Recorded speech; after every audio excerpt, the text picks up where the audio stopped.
Hey, Coach. Well, I'm so happy you found us on YouTube. Make sure you subscribe, hit the bell up above.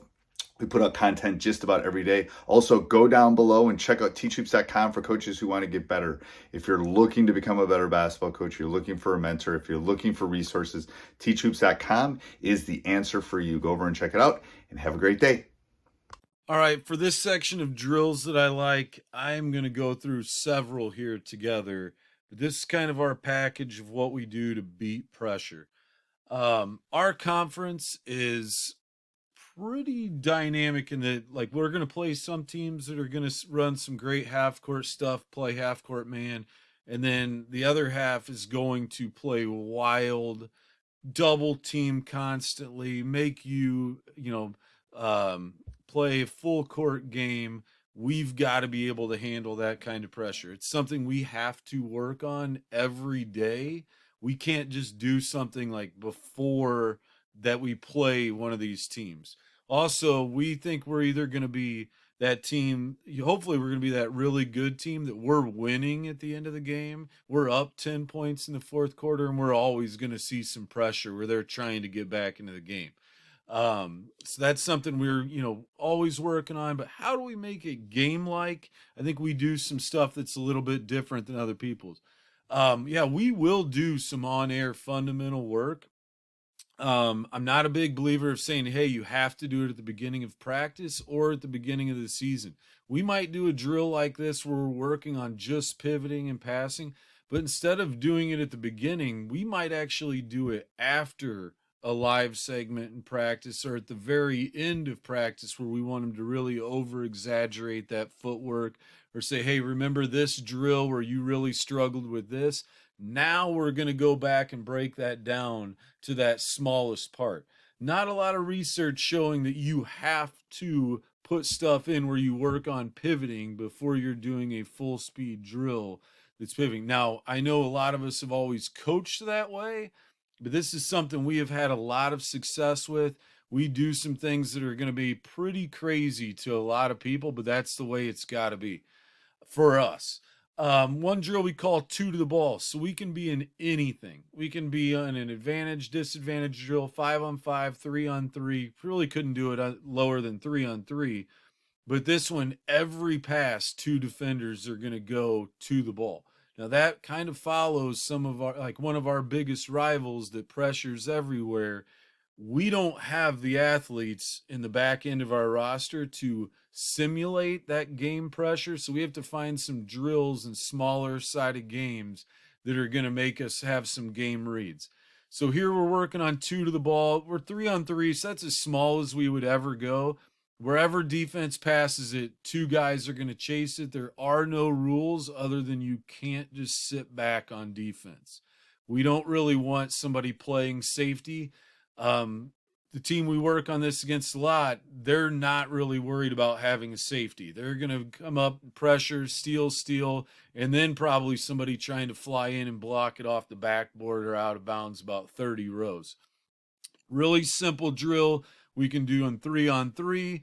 We could add, hey, you can't dribble, different things, but just keeping it really simple of like, where are my eyes looking? This is about the basic level we could go with that 3-on-3.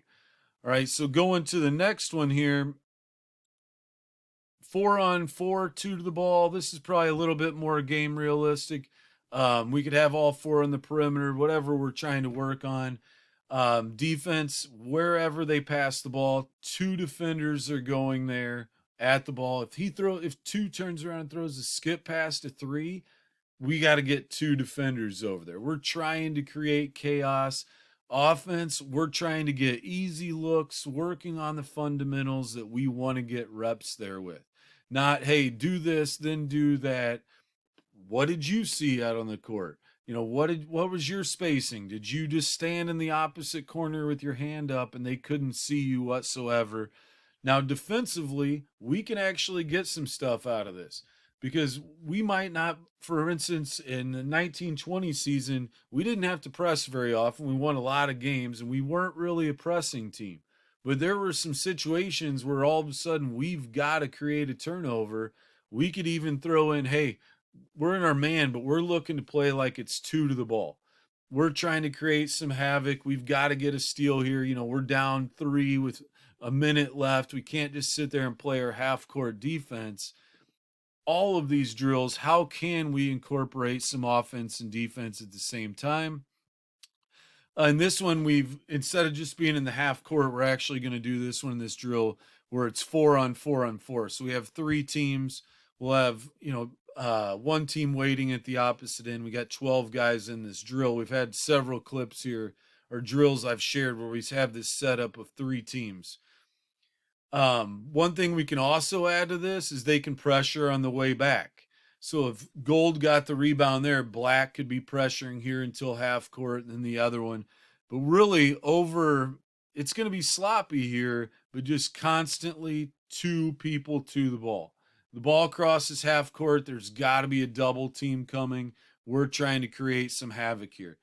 Now, this is not going to be super pretty. I'm not sure exactly where we were even at this point of the season. That was a sophomore making a mistake, throwing it to half court. That would be one of our great teaching points of that is a terrible turnover. A live ball, throw it towards half court turnover is going to be a dunk at the other end in our conference. Eat the ball, throw it out of bounds. I might not stop this right then and show them that, but it might be afterwards. I can bring them back, show them that exact thing. But pretty simple stuff here, as you can see. It's nothing earth-shattering, but just 2 guys constantly to the ball. Defense, you can't really make a mistake as long as you're being aggressive.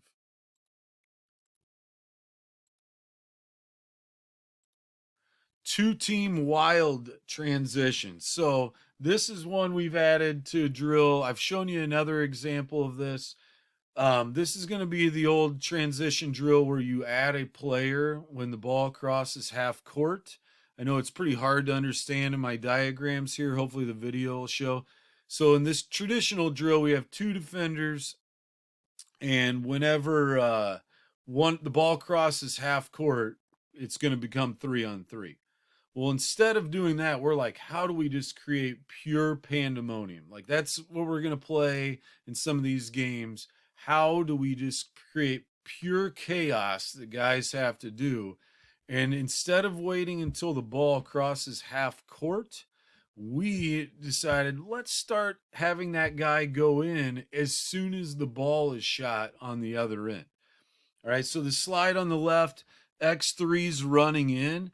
We're saying that the ball had been shot and one got the rebound. As soon as the shot went up, 1 and 5 and 2 are going to transition to the other end, but X3 is already running into this play. X1 and X2 that are all the way down here on defense, we're not going to have them stand underneath the basket. One of them should be sprinting across half court, and the other one's rotating up. We're not worried about getting beat deep. We're telling them create pure chaos in the half court. Now, I will admit, this drill's pretty ugly when you first start doing it, but it does work for us, and it's going to create. Now, see, they don't follow the directions from the very beginning. Young team, we weren't very good the season we were doing this. And we should be able to show it here pretty quick of how we're going to add. So on this shot where they just shot the ball, we should have a defensive player running in right here that's going to be trying to create havoc. Now, he waits until the ball crosses half court. That's not what we were trying to achieve in this drill. We want pure chaos. As soon as this shot is going up here, somebody else should be running in. All right, so I've stopped it. I've been like, okay, this is enough. Nobody was following directions. Here's what I want you to do. Be super aggressive. So we'll start it. He's going to throw it off the backboard. As soon as he does that, the extra defender's coming in here. Now you can see it a little bit better. We have 2 trying to go to the ball constantly. Much better here. Now, probably had an over and back there, but that's something that happens to us in games when we're playing this fast, playing against that pressure. Here you see the extra defender coming in. Immediately, we have to have our head on a swivel, look up the court. Where is the double team coming from? It is sloppy, but it gets guys head up. They have to read the court. We can't just play 5-on-5 and tell our second 5, hey, play pressure like this really good team we're going to play. It doesn't work like that for us. we've got to find other ways to create havoc. Changing a drill that just about everybody does to add that stuff, that works really well for us.